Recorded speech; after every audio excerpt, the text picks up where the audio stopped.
च यथाधुनेश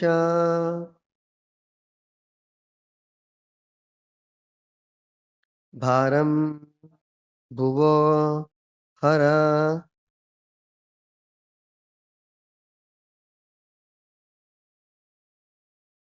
यदु उत्तमा वन्दनं ते भारं भुवो हर यदुत्तमवन्दनं ते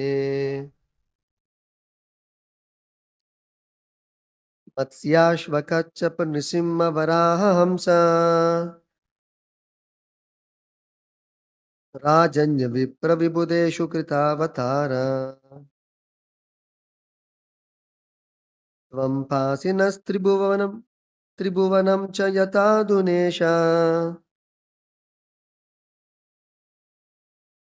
भारं भुवो हरयदुत्तमवन्दनं ते मत्स्याश्वकच्छप नृसिंहवराहहंस राजन्यविप्रविबुधेषु कृतावतारः त्वं फासिनस्त्रिभुवनं च यथाधुनेश भारं भुवो हरयदुत्तमवन्दनं ते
Matsya, the fish incarnation. Ashva, the horse incarnation. Kachapa, the tortoise incarnation. Nrisimha, the Narasimha incarnation. Varaha, the Varaha incarnation. Hamsa, the swan incarnation. Rajanya, incarnations as Lord Ramachandra and other Kshatriyas. Vipra, incarnations as Brahmanas like Vamana Deva. Vibhudesho, among the demigods. Krita Avataraha, appeared as incarnations. Tvam, your lordship. Pasi, please save. Naha, onto us. Tribhuvanam, cha, and the three worlds. Pasi, please save. Naha, us. Tribhuvanam cha, and the three worlds. Yatha, as well as. Aduna, now. Isha, O Supreme Lord. Bharam, burden.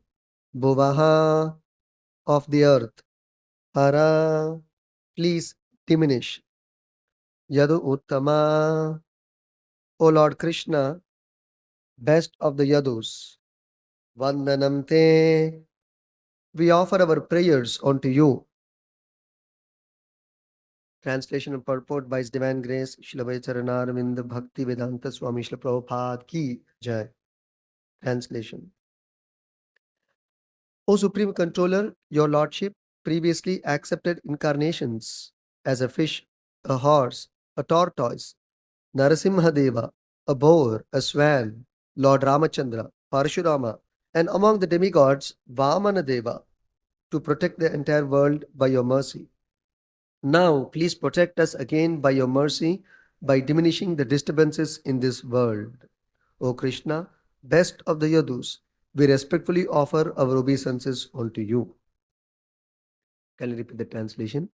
O Supreme Controller, your Lordship previously accepted incarnations as a fish, a horse, a tortoise, Narasimhadeva, a boar, a swan, Lord Ramachandra, Parashurama, and among the demigods, Vamanadeva, to protect the entire world by your mercy.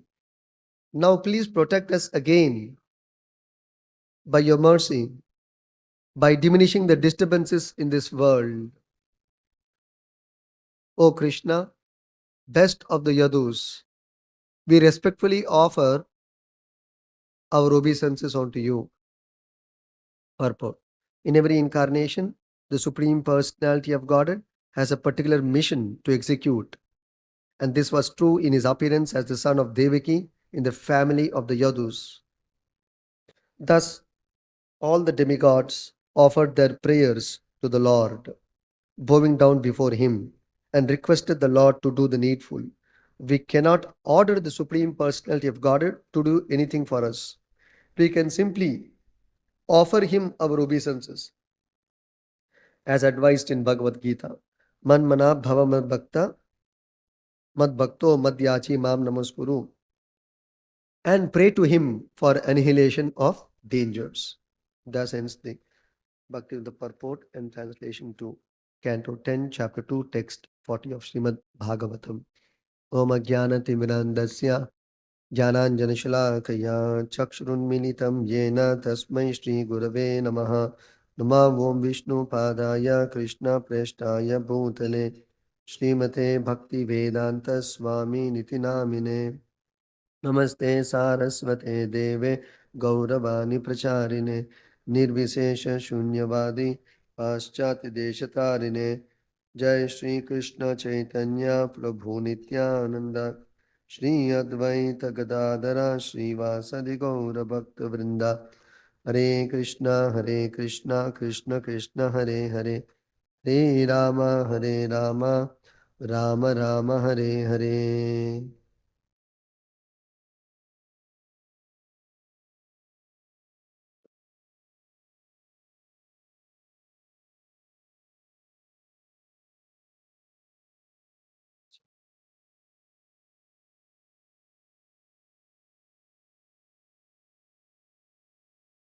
In this verse, the Devatas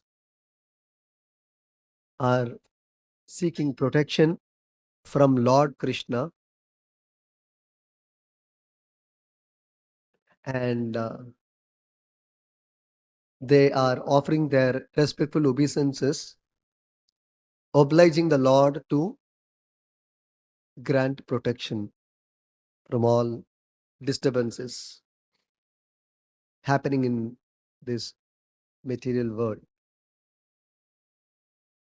caused by the asuras or demoniac forces or non-devotees. So in addressing Lord Krishna, here the Devatas are saying, O Supreme Controller, Krishna, you have accepted incarnations in the past. That means they are recognizing Krishna as the source of all the avatars. This is from the statement of the Devatas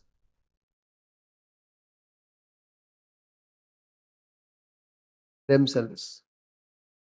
So Krishna as the source of Matsya, Ashva, Kachapa, Nrsimha, Varaha, Hamsa, Rajanya, Vipra, Vibhudeshu, Krita Avataraha. So Krishna is the source of the fish incarnation, the horse-headed incarnation, the tortoise incarnation, Narasimha Deva, Varaha incarnation, Hamsa incarnation, Lord Ramachandra's incarnation, Parashurama incarnation, Vamana Deva, all of these incarnations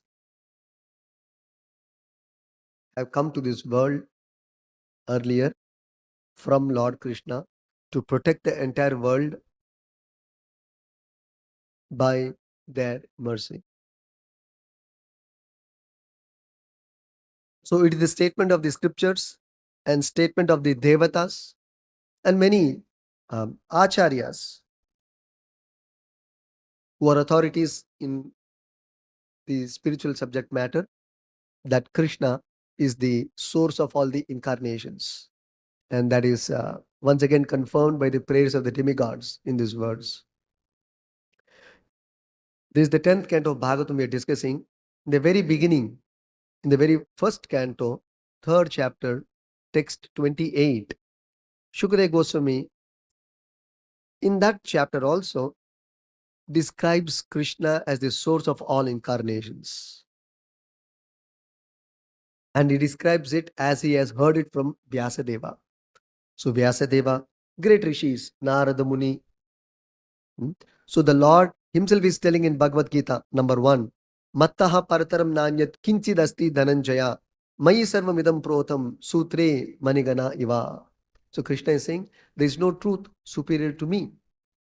And everything rests on me as pearls are strung on a thread.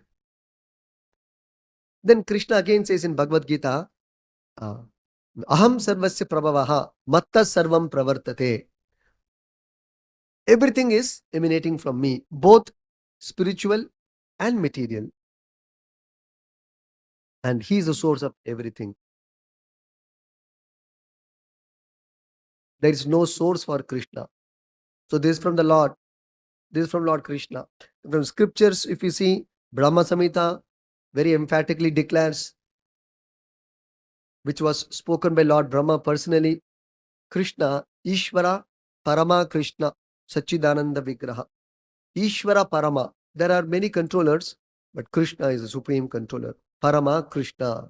Ishvara Parama Krishna. Sarva Karana Karanam. He is the cause of all causes. And here we see reference from Devatas in this prayer as Krishna as the origin of all incarnations. And I was talking about Shukadeva Goswami, the first canto, third chapter, text 28. He says, Ete chamsa kala pumsa Krishnastu Bhagavan Swayam Indrari Vyakunam Lokam Pridayanti Yuge Yuge. So there also Shukadeva Goswami, as he heard from Vyasadeva, telling Krishna as the origin of all incarnations, and he has no source. He is the beginning of everything, the origin of everything, including all the incarnations. So, uh, so let us understand what is Avatara or incarnation, because we keep hearing about this term time and again. Avatara, incarnation.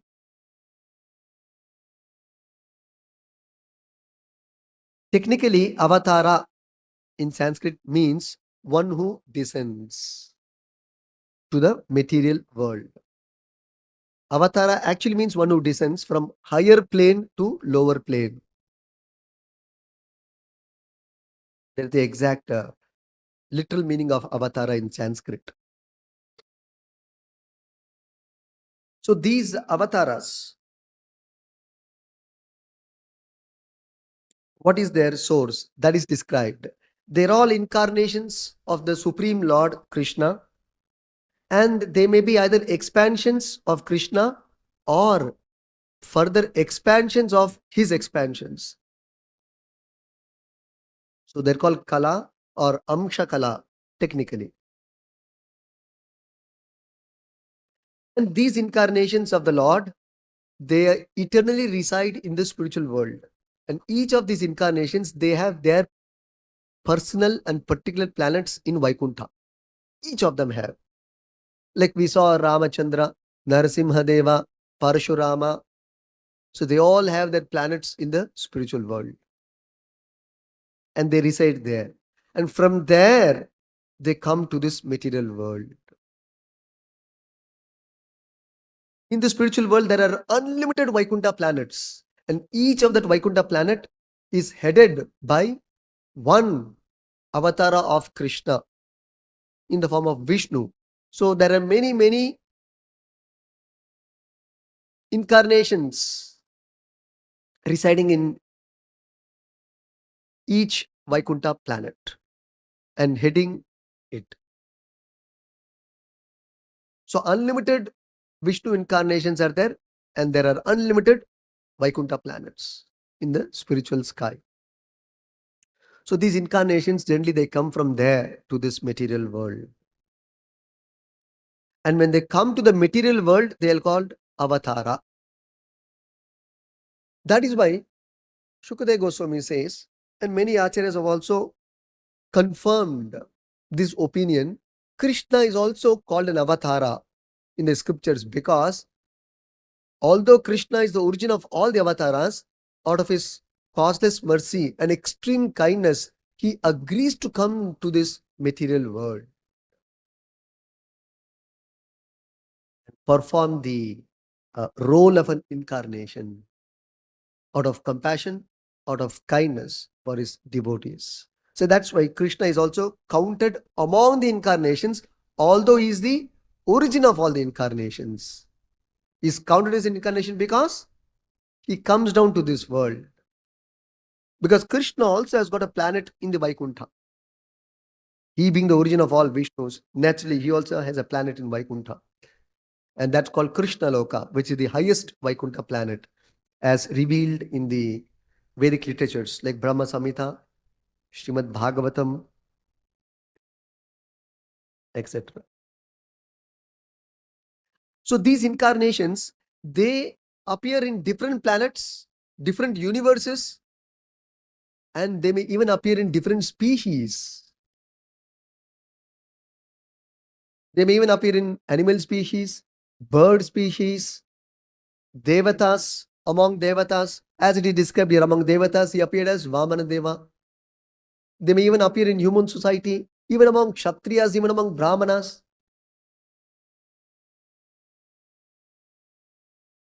Like among the Kshatriyas, he appeared as Ramachandra.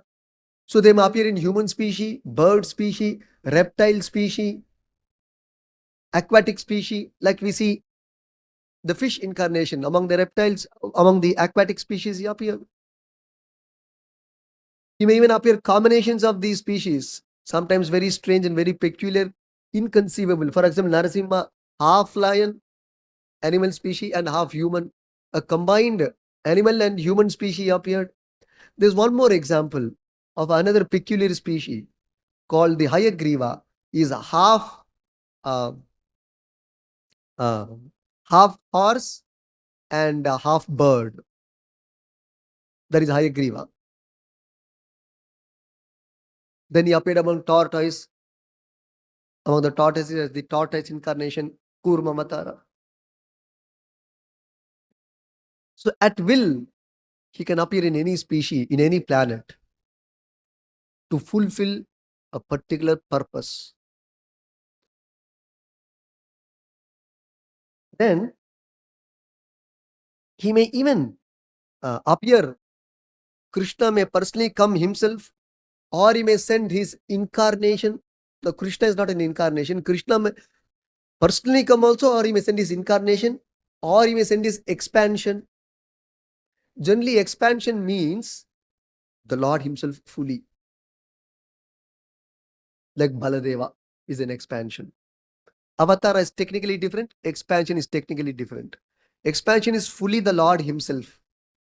Avatara is also the Lord only, but he wants to manifest only certain aspects of the complete Godhead or Krishna. Then it becomes incarnation.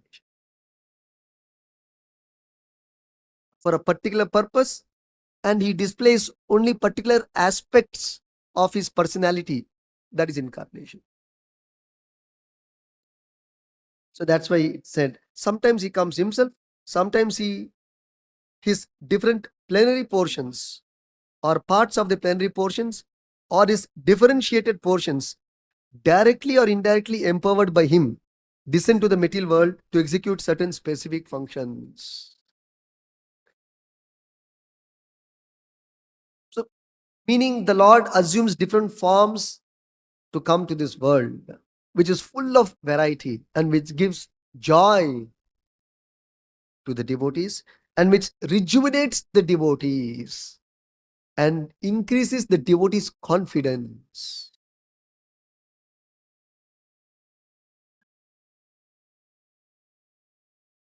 So, why does the Lord take an avatara?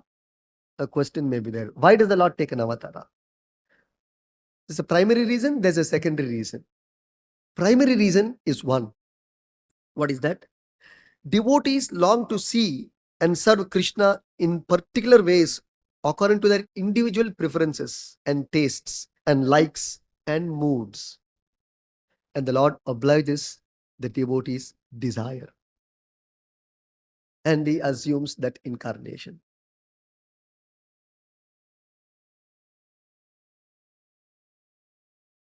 So different devotees want to serve the Lord in different ways.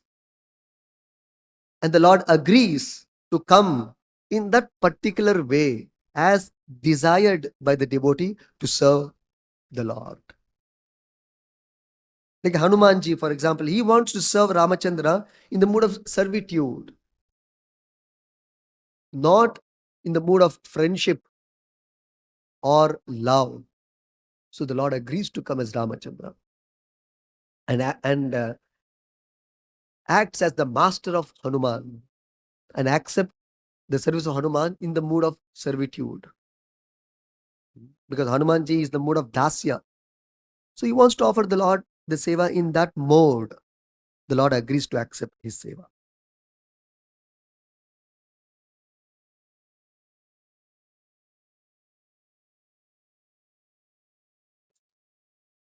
If you see Devaki, who is the mother of Krishna, as we see here, again, mother of Krishna means Krishna has given that status of motherhood to Krishna. Otherwise, Krishna is the origin of everything. He has no origin. But he gives that status to the devotee because the devotee prefers so to serve Krishna in that way. Mother Devaki and Vasudeva, they wanted to serve Krishna as their son. So Krishna agreed, okay, you want to serve me as your son? I will come, you serve me however you want. So Krishna agreed to become their son. Again, just like here we see Krishna again agreed to come as an incarnation because Devatas are praying, please come and protect us from danger. So Krishna agreed to come as an incarnation, although he is not incarnation. Similarly, Krishna agreed to become the son, although he is the father of everyone, the mother of everyone. Because Mother Devaki and Vasudeva requested, prayed, and the Lord, being pleased by their prayers, became obliged to become their son. So the primary purpose of the Avatara is to please his devotees and to give joy to his devotees and to rejuvenate the devotees, because devotees are there in the spiritual world, devotees of Krishna are there even in the material world. But the devotees in the material world are very disturbed. Or rather, they're not disturbed, they're put into disturbance by the non-devotees, by the asuras, by the atheists. And they always uh, try to uh, put obstacles in the service of the devotees to their Lord. They always bring about some obstacles, some difficulties, some dangers in the devotees serving their Lord. It's a constant feature of this world. Always the non-devotees disturb the devotees. The devotees only want to serve Krishna and they have no other purpose in this world. But the non-devotees don't want to serve Krishna. Not only that, they don't want others to serve Krishna also. Krishna or Vishnu or God. Neither they serve God nor they will allow others to serve God. So this is their agenda in this world. Non-devotees' agenda is they will not do service, they will not become devotees, they will not want or they will not allow others also to become devotees. These are non-devotees. So when they become very disturbed that they're not able to offer service to the Lord and enjoy Krishna conscious life in this world, the Lord comes to give confidence to the devotees and rejuvenate the devotees and remove their distress and fear and anxiety. So, Lord, the secondary purpose of the Lord's incarnation is to give protection to his devotees and to annihilate the non devotees and to re establish Dharma. These three purposes Krishna describes in Bhagavad Gita. That protection is extended to different categories, like to protect the cows, to protect the devotees, to protect the brahmanas, to protect the demigods, to protect the woman, to protect the children, and to protect Vedic system of religion. So seven kinds of protection Krishna offers in this way, in the form of coming to this world as an incarnation. Hmm? Okay, now, what is the nature of this incarnation? Are they like us, human beings? That we should understand. No. Although the Lord may take his incarnation in different species, including birds, beasts, reptiles, among the 84 lakh species, Krishna takes incarnations. Only some are discussed and popularly known as the Dashavatara Stotra or Dasha Avataras. They are popular or well known or discussed as popularized by one Acharya by name Jayadeva Goswami. But it is not that the Lord's incarnations are limited to only 10 in number. No, the Lord's incarnations are unlimited. And they come in a cycle because the Lord has a responsibility to protect his devotees in this world, material world. In the spiritual world, there is no need of any protection because there's no danger in the spiritual world. Only there is danger in the material world. And the danger is in terms of the devotees not being able to execute devotional service. That is the danger. Otherwise, there is no danger in this world. The devotees not being allowed to serve Krishna, remember Krishna, enjoy Krishna conscious life. That is the danger created by the non-devotees temporarily. So, uh, so the Lord takes its incarnation in all these species at different points of time to encourage each of those species and to protect them and also to attract them towards Him, to draw them towards Him.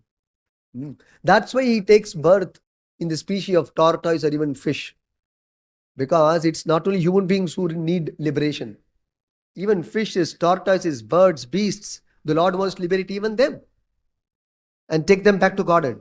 Therefore, He takes particular incarnation in those particular species also.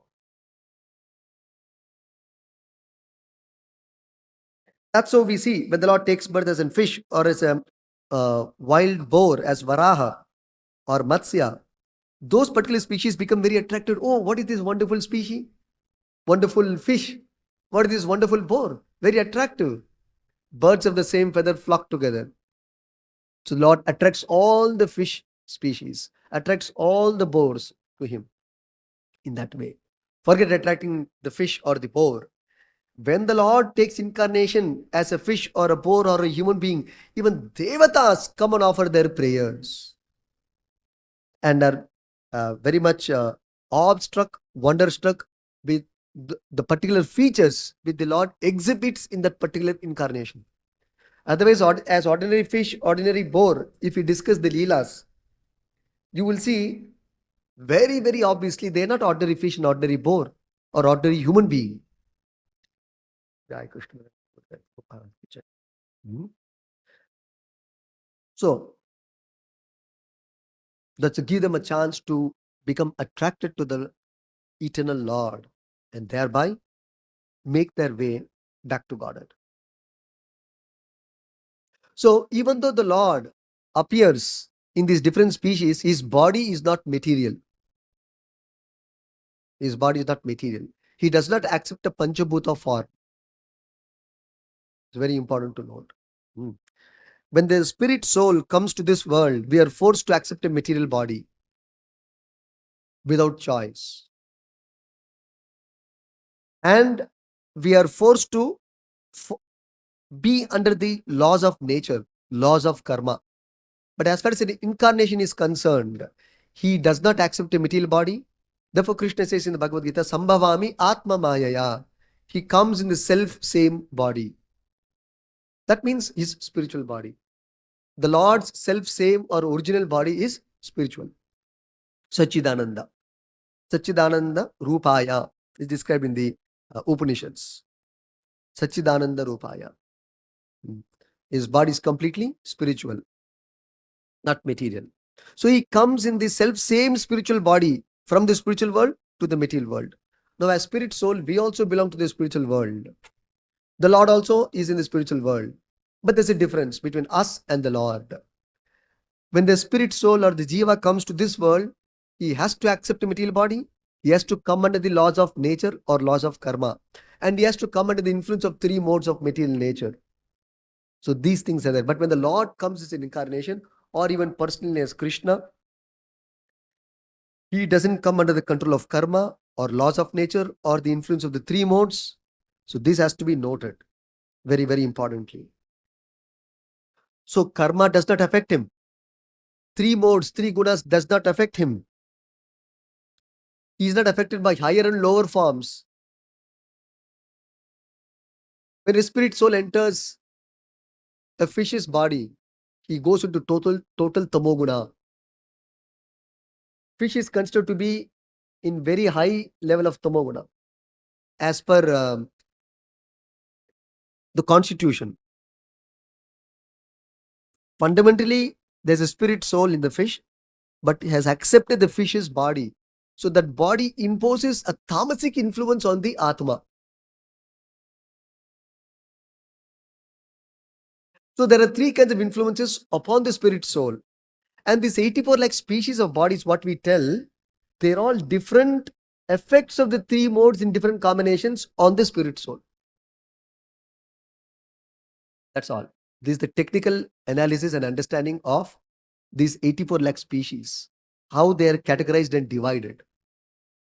So based on the influence of the three modes and different proportions and mix and influence of the three modes and the effect which it will create on the spirit soul, these different bodies are categorized.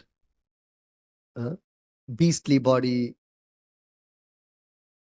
spatial bodies, Devata body, human body, lower species, all these things. So fish's body is by and large, like that for that matter, the animals, the aquatics, they're all in Tamoguna, predominantly in Tamoguna. Predominantly in Tamoguna. The human body is a mix of Satvaguna, Rajoguna, and Tamoguna. But again, the Devatas predominantly in Satvaguna.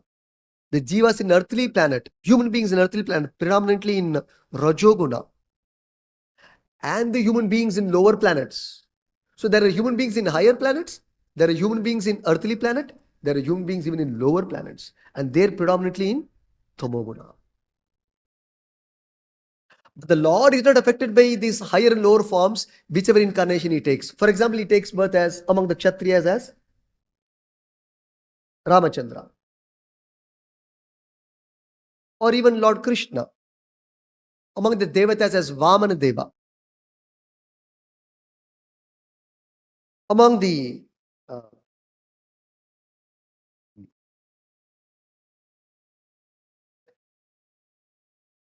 Rishis as Narada Muni.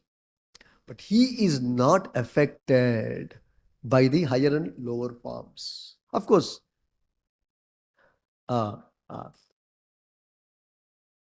in our case, even though we are part and parcel of Krishna only because we are tiny, we are also part of the Lord but not the whole. Therefore, we are prone to become influenced by karma and the three modes. So it is a mistaken idea to think when the Lord comes as Krishna or Rama in this world, he is affected by karma and laws of nature and the three modes. No, it is a mistaken idea in the human society. He is always transcendental. That's why Krishna says in the Bhagavad Gita, Janma karma chame divyam. Krishna says, it also means Krishna or even Krishna's incarnations, all Vishnus. They're all called Vishnu Tattva category. All Vishnu Tattvas. Because essentially it is the same person we are referring to. Krishna, Rama, Narsimha, Varaha. It is one personality of Godhead, supreme personality of Godhead, Krishna. He may be called Vishnu, Narsimha, Rama, as per his particular Leela, particular function, particular mission. He is entitled to a particular name. So he has unlimited names in that sense. In his relationship with his devotees and in relation to his functions, in relation to his mission, he has different names. But he is always transcendental. That Krishna says in the 4th chapter, 9th verse, as I quoted, Janma karma chame divyam. Divya means transcendental. The Lord's birth, Janma, and karma, all his activities are divyam. See, our activities are called karma. The Lord's activities are called divyam. Leela.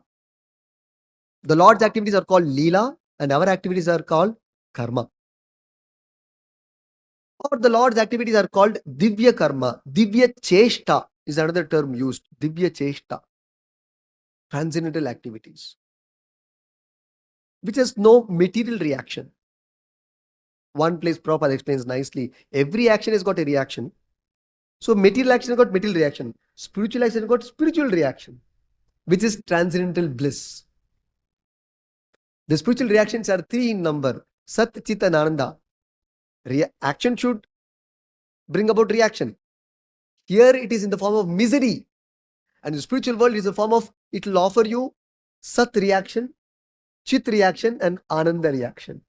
You see the beauty of Krishna karma or spiritual activities. The more you perform spiritual activity, the more you will come to the eternal plane, eternal platform. Because that's the reaction. The more you perform material action, you will take birth again. The more you perform spiritual activity, you will live eternally. Similarly, more you perform material activities, your intelligence is lost, taken away. Your spiritual intelligence will be covered by material intelligence. But in the case of spiritual activity, your spiritual knowledge grows and grows and grows. You will be conferred with spiritual knowledge. Not that you become dull spiritually. But the more karma you perform, you become dull spiritually. You become dull spiritually. Spiritual intelligence is reduced almost to nil. But if you perform Krishna karma, your spiritual intelligence grows and expands. Then, the more karma you perform, your ananda is taken away. Experience misery. But more you perform spiritual activity, your ananda increases and expands. This is the difference. So, these incarnations also, there are, so as I said, primarily to give joy to the devotees and to please the devotees and to fulfill the devotees' desires is the primary purpose of the Avatara, and secondarily to give protection to 7 categories as we discussed. Also to establish Dharma and to annihilate the non-devotees. So there are 6 kinds of avatars, categorization of avatars, because the Lord, as I said, has different functions and missions to execute in this world. So for that purpose, the Lord assumes 6 kinds of avatars. One of them is being listed here. The list of incarnations, they're all called Leela avatars. So I'll discuss this and I will close. So what are the 6 categories of avatars? The first one is called Purusha Avatara. Purusha Avatara, in this Avatara, the Lord's main idea or purpose is to create this material universe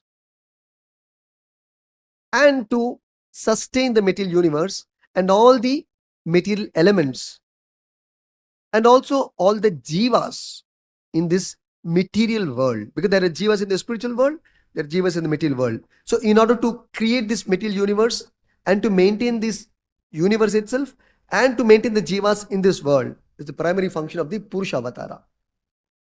And there are three in number: Karanodakashai Vishnu, Garbhodakashai Vishnu, and Kshirodakashai Vishnu. So Karanodakashai Vishnu, I'm giving a very basic understanding of these incarnations. We can discuss at length some other occasion.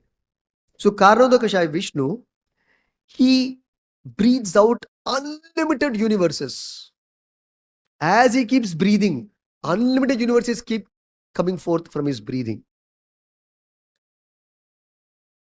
So that is his function. Then as Garbhodakashai Vishnu, he enters into each universe and sustains that universe itself. So he is the soul of the universe. Garbhodakashai Vishnu. He is also called Hiranya Garbha, another term used in Bhagavatam. Then there is a third Vishnu called Kshirodakashai Vishnu. He is also called the Paramatma, the super soul of who resides in every jiva in his heart, and also who resides in every atom and sustain the jivas and even up to atomic level sustenance. So this is a macro level sustenance of Garbhodakashai Vishnu. So micro level sustenance because of Paramatma or Kshirodakashai Vishnu. So that degree Lord is in complete control. So that is Purusha Avatara. Then there is Guna Avatara. Guna Avatara, there are three avatars again in the form of Brahma, Vishnu, and Maheshwara or Shiva. So this is Guna Avatar of Krishna. So because to run this world and to facilitate the jiva's desires in this world, three modes are deployed into action. They call Sattva-guna, Rajoguna, Tamoguna. So by the deployment of these three gunas, the jiva's desires are fulfilled. They're facilitated. They're given opportunity. So the Lord, in the form of Brahma, Vishnu, and Shiva, directs these three modes in order to maintain this world. That is called Guna Avatara. Then there is Leela Avatara, as we see here in today's verse. These are all for the purpose of the Leela of the Lord. The fish incarnation, the horse incarnation, tortoise incarnation, Narasimha Deva, etc., etc. So for the sake of Leelas, for the sake of pastimes, the Lord assumes these incarnations. It's called Leela Avatara. Then there is Yuga Avatara. For every Yuga, there is one avatar of Vishnu. The fish incarnation, the horse incarnation, Matsya, Hayagriva, then this Kurma Avatara, Narasimha Deva, Vamana Deva, and many other, they have appeared in Satyuga. Hamsa Avatara, they appeared in Satyuga. And Lord Ramachandra appeared in Treta Yuga. Dwapara, Krishna himself, out of his causeless mercy, agreed to come, because every Dwapara Krishna does not come. Only incarnation of Krishna comes. Every Dwapara Krishna does not come. Only the 28th cycle in one day of Brahma, Krishna comes. Out of the 72 cycles in a day of Brahma, the 28th cycle of Dwapara Krishna personally, Swayam Bhagavan comes, not in every Dwapara Yuga. Similarly, Chaitanya Mahaprabhu, in the 28th Kali Yuga he appeared. Not every Kali Yuga Lord Chaitanya appears. Whenever Krishna appears, following Kali Yuga, only Lord Chaitanya appears, not otherwise. So these Krishna and Chaitanya Mahaprabhu are extremely rare and special. So this is called Yuga Avatara. They're called Yuga Avataras. Every Yuga the Lord appears and establishes dharma and protects the devotees. Then Manvantara Avatara. Manus, that is again to maintain the universe. So the Lord is primarily responsible to maintain the universe because he created this world, and we're all his part and parcel. The responsibilities of the father to take care of the children. Lord is the supreme father, we're all his children. So Lord is ultimately responsible to maintain all of us. So he comes as Garbhadaksha Vishnu and Kshiradaksha Vishnu, but he further expands to facilitate this maintenance of the jivas, protection of the jivas in the form of Manu.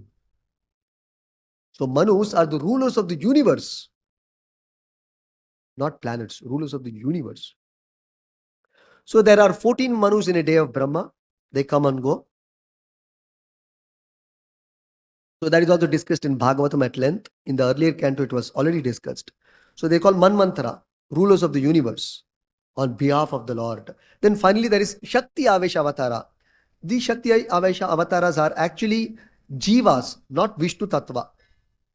Jiva, spirit soul, empowered by the Lord's specific power to achieve a specific mission. Shakti Avesha Avatara. Now, Chaitanya Mahaprabhu is not a Shakti Avesha Avatara. You should not confuse. He is Swayam Bhagavan Krishna in the mood of a Bhakta. He is not Avesha Avatara. So, there is Shakti. The Lord empowers Jivas to execute a specific task. Parashurama, Shakti Avesha Avatara. So, like that, there are many examples that are given. The Devas are praying, please protect us by your mercy by diminishing the disturbances in this world. So Prabhupada says the purport, one important point is, we cannot demand an order of the Supreme Lord, but we can request the Lord. And how do we request the Lord? By offering prayers, by offering our obeisances. We request the Lord, we oblige the Lord to extend his protection, to annihilate all dangers.